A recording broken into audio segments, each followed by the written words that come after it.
আসসালামু আলাইকুম।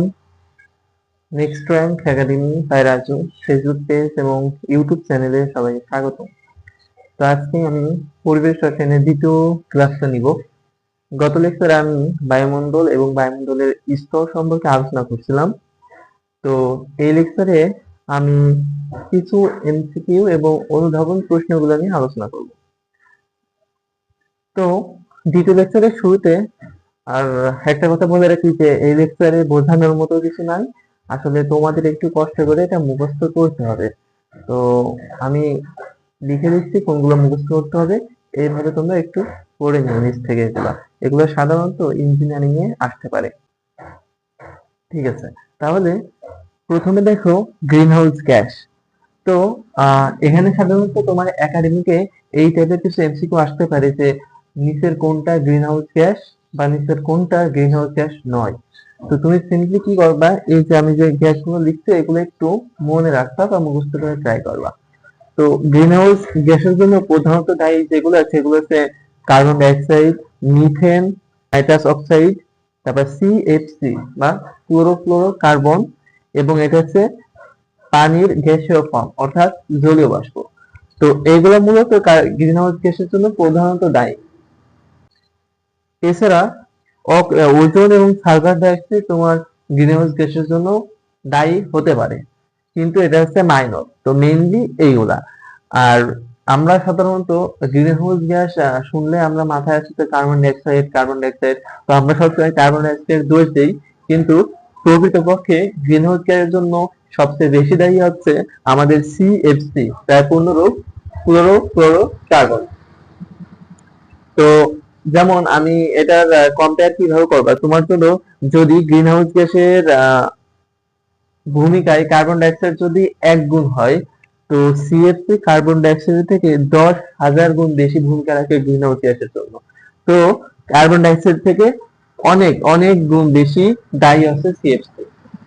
তো এটা জাস্ট এমসিকিউ আসতে পারে, তোমরা এই গ্যাসগুলো একটু মনে রাখবা। এরপরে অনুধাবন এবং একাডেমিকে হয়তো গ নাম্বারে যদি আসবে না, কিন্তু আসার মতো 1-2টা কোশ্চেন তোমরা সাধারণত অনুধাবন হিসেবে এটা পড়বা। প্রথম কোশ্চেন হচ্ছে জেট বিমান কিভাবে ওজোন স্তরকে ক্ষয় করে। তো আমরা জানি স্ট্র্যাটোস্ফিয়ারে জেট বিমান চলাচল করে, যেটা আমি গত লেকচারে বলেছিলাম। তো তো সেখানে যে ওজোন স্তর থাকে, আমরা এটাও জানি যে স্ট্র্যাটোস্ফিয়ারে মেইনলি ওজোন স্তর থাকে। তো আমরা যখন ওখান থেকে বিমান নিয়ে যাই, জেট বিমান চলাচল করি, ওইটা কি করে স্ট্র্যাটোস্ফিয়ারের ওজোন ক্ষয় করে ফেলে। তো এই ক্ষয়টা কিভাবে করে, এটা অনুধাবনে আসতে পারে। তো এর জন্য আমাদের এটা জানতে হবে যে জেট বিমানগুলা আকাশে যায়, জেট বিমানগুলো জ্বালানি হিসাবে তো মানে জ্বালানিতে ইউজ করে। তো ওই জ্বালানিগুলো পুড়ে তোমার একটা গ্যাস নির্গত করে, সেটা হচ্ছে এটা এখানে লিখে দিই যে এখান থেকে তোমার আহ নাইট নাইট্রিক অক্সাইড বা নাইট্রোজেন মনোক্সাইড এই গ্যাসটা নির্গত হয়।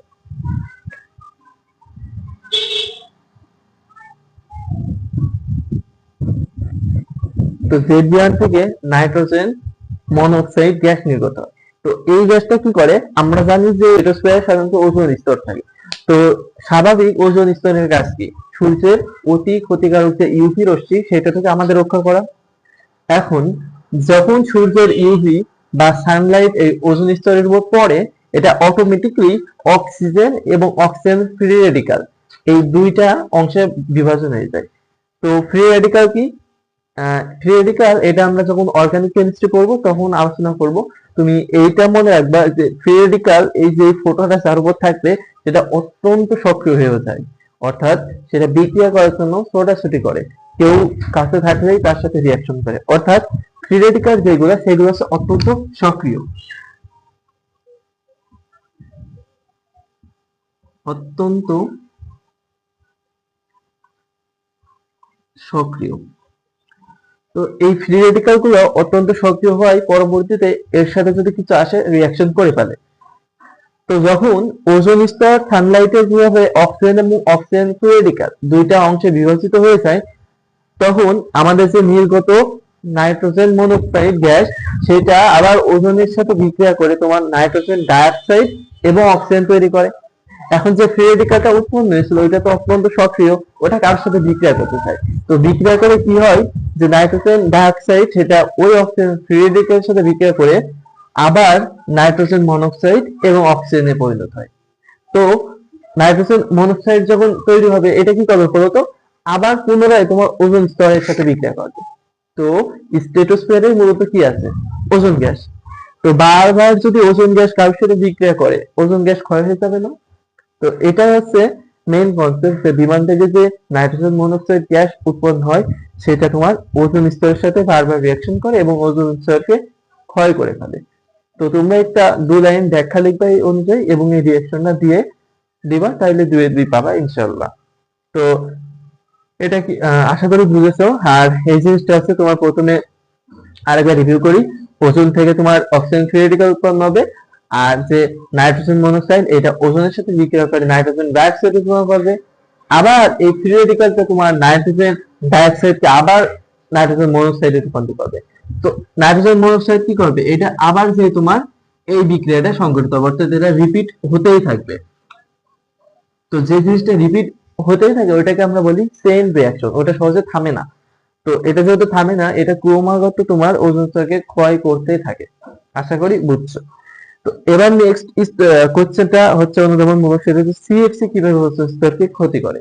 তো সিএফসি বলতে আমরা মূলত ক্লোরোফ্লোরোকার্বন জানি। এটা তোমার ক্লোরিন, কার্বন এবং ফ্লোরিন এইগুলো নিয়ে তৈরি। তো সিএফসি সাধারণত কি হয় যে প্রথমে যে সানলাইট থাকে, দেখো সিএফসি মূলত আমি যেমন এখানে একটা লিখছি CFCl3। তো এটা ক্লোরোফ্লোরোকার্বনের একটা অংশ, এর নাম হচ্ছে CFC11 বা ফ্রেয়ন 11, এটা হচ্ছে এর নাম। তো ফ্রেয়ন 11 এর যদি আমরা গাঠনিক সংকেতটা ট্রাই করি, দেখো এইটা হচ্ছে কার্বন, এখানে থাকে 3টা ক্লোরিন এবং একটা ফ্লোরিন। তো ক্লোরিন ক্লোরিন ক্লোরিন ক্লোরিন। তো আমরা যখন সানলাইট বা ইউভি এর উপরে পড়ে, সানলাইট সানলাইট যখন এর উপরে পড়ে তখন কি হয় যে এই যে দুইটা বন্ধন, এখানে যে ইলেকট্রন গুলো থাকে এই ইলেকট্রন গুলা একটা ইলেকট্রন ক্লোরিন নিয়ে নেয় আর একটা ইলেকট্রন কার্বন নিয়ে নেয়। নেওয়ার পরে যে জিনিসটা তৈরি করে সেটা হচ্ছে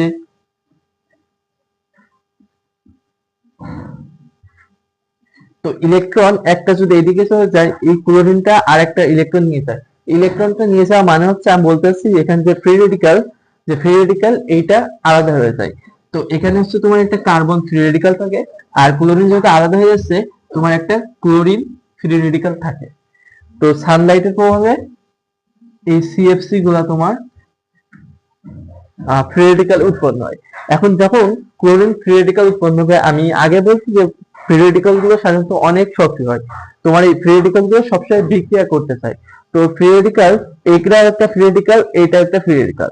এই ফ্রি রেডিকালটা কি করবে, তোমার যে ওজোন স্তর তার সাথে বিক্রিয়া করে এখানে দেখো 3টা অক্সিজেন আছে, এখান থেকে 2টা অক্সিজেন পরমাণু মিলে একটা অক্সিজেন অণু তৈরি করে, আরেকটা অক্সিজেন ফ্রি রেডিকাল এর সাথে বিক্রিয়া করে Cl ও ফ্রি রেডিকাল উৎপন্ন করে।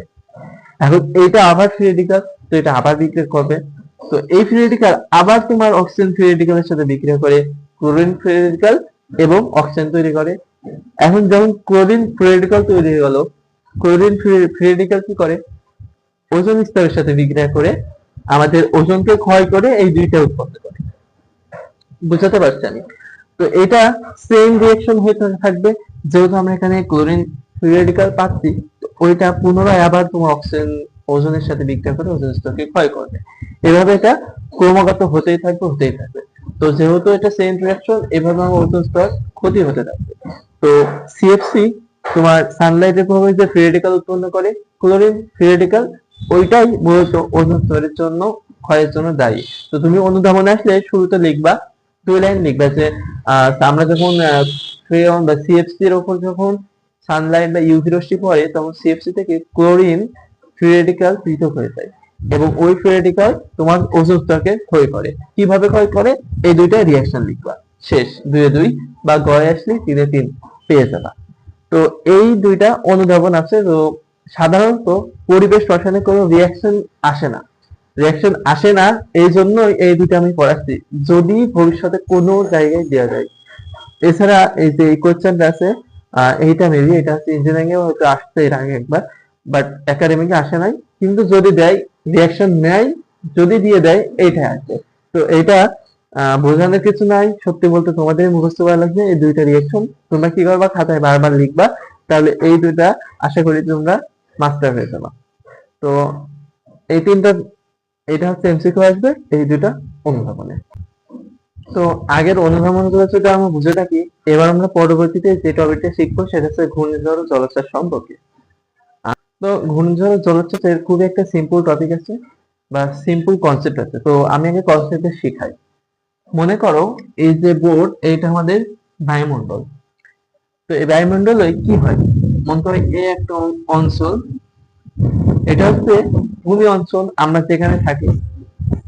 তো যদি ভূমি হয়, মনে করে এই বাকি বেশিরভাগ তো আমাদের সমুদ্র আছে, তাই না? আমাদের তো এইদিকে থাকে তোমার সমুদ্র অঞ্চল, আর এদিকে ভূমি। তো দিনের বেলায় কি ঘটে বলতো? সাধারণত সমুদ্র তুলনায় আমাদের দিনের বেলায় যে ভূমি অঞ্চলগুলো, সেইগুলোর তাপমাত্রা একটু বেশি থাকে না? এখন তোমার টেম্পারেচার বা তাপমাত্রা যখন বেশি হবে,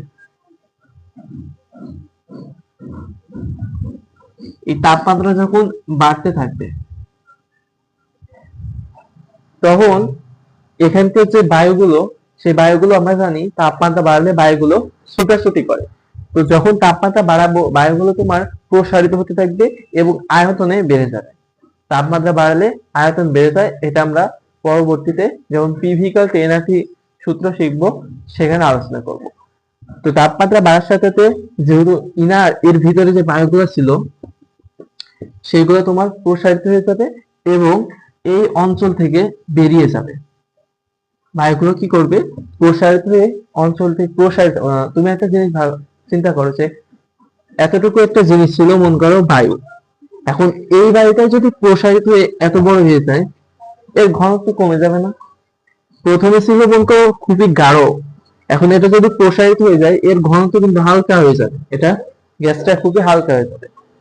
তো গ্যাস হালকা হওয়ার কারণে কি হয়, এই জায়গায় তোমার একটা ফাঁকা জায়গা তৈরি হয়, শূন্য অবস্থা তৈরি হয়। এবং যেহেতু বায়ু ঠান্ডা, এই খুবই উষ্ণ, তাই এগুলা তোমার প্রসারিত চলে যায়। এখন তুমি যখন এখানে একটা ইনার বা ফাঁকা জায়গা পাবা, এর ভিতরে যখন একটা ফাঁকা জায়গা হবে, এইদিকে তো চারপাশে প্রচুর বায়ু আছে, তাই না? এইদিকে তো চারপাশে তো তোমার বায়ুতে পরিপূর্ণ, চারপাশে তো বায়ু আছে। তো এই জায়গায় বায়ু নাই, তখন কি হবে?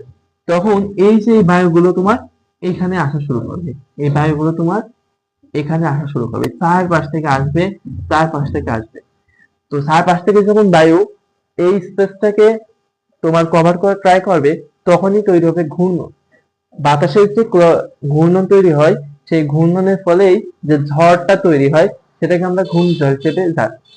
সিমিলার জিনিস এইটা যখন আমাদের এইদিকে হবে, বা আমাদের তোমার যখন জলোচ্ছ্বাসের দূরে ঘূর্ণনটা হবে, তখন ঘূর্ণিঝড়। এই ঘূর্ণনটা যদি তোমার জলোচ্ছ্বাসের ওখানেই হয়, বা যেখানে জলের একটা উৎস আছে সেখানে যদি ঘূর্ণিঝড় তৈরি হয়, তো বাতাসের সাথে সাথে কি পানিগুলাও ঘুরতে শুরু করবে এবং তখন আমরা সেটাকে জলোচ্ছ্বাস হিসেবে চিনি। তো ঘূর্ণিঝড়ের কনসেপ্ট হচ্ছে এইটা। এখান থেকে কোনো কোশ্চেন আসে না, আমি এটা পড়াতেও চাই না। তোমাদের যদি ইচ্ছা থাকে ঘূর্ণিঝড় সম্পর্কে পড়ার, তোমরা বইতে একটু রিডিং করে নিও, এখান থেকে কোনো কোশ্চেন আসবে না।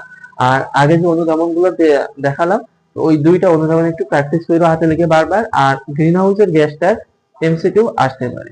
তো আজকে লেকচারে পড়ানোর মতো কিছু ছিল না, আমি একটু দেখিয়ে দিলাম কোনগুলা পড়তে হবে তোমাদের।